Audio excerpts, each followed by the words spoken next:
Minecraftda Endga boramiz va ikkita eng sirli mavjudotlarni uchratamiz: Ender Dragon va Endermenlar.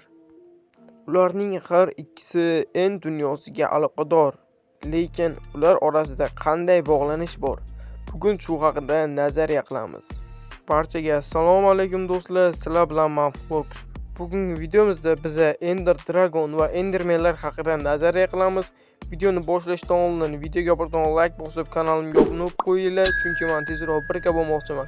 Aytgancha Telegram kanaliga o'tib qo'yishim esdan chiqmasin.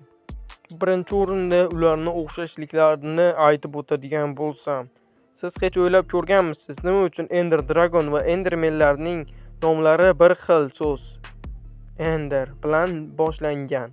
Ikkalovining ko'zlari ham bir xil binafsha rangda yonadi. Ularning ranglari ham juda o'xshash, qora yoki juda to'q binafsha tusda. Va eng muhimi, ular End dunyosida yashaydi va Void energiyasidan kuch oladi. Ikkinchi nazariyamizda esa biz o'ylantirayotgan narsa Ender Dragon, Endermenlarning onasimi? Birinchi nazariyada shuni aytdi: Ender Dragon Endermenlarning onasi yoki yaratuvchisi. Qadimda End hayotga to'la bo'lgan. Ender Dragon esa bu dunyoni himoya qilish uchun yaratilgan kuchli mavjudotdir.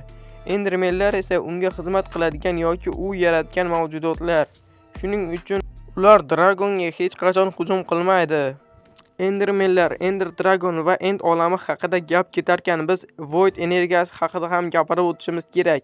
Void energiyasini biz videomizga qo'sharkanmiz, demak bizda bir savol tug'iladi. Ular Void energiyasining farzandlarimi? Uchinchi nazariyada esa shunday deyiladi: Ender Dragon ham Endermenlar ham Void energiyasidan tug'ilgan. End dunyosi ham bu oddiy olam emas, u Void energiyasi bilan to'ldirilgan o'lcham. Ender Dragon Void kuchining ifodasi, Endermenlar esa kichikroq, ko'p sonli mavjudotlardir. Shuning uchun ular birga yashaydi va bir-biriga zarar yetkazmaydi. Bizga berilgan nazariyalarni o'rgangan holda endi xulosa qilishimiz kerak. Hali ham ofitsional javob yo'q, lekin bu nazariyalar Minecraft olamiga yanada ko'proq sir va qiziqish bag'ishlaydi. Siz nima deb o'ylaysiz? Ender Dragon va Endermenlar bir oilami yoki ular butunlay boshqa mavjudotmi?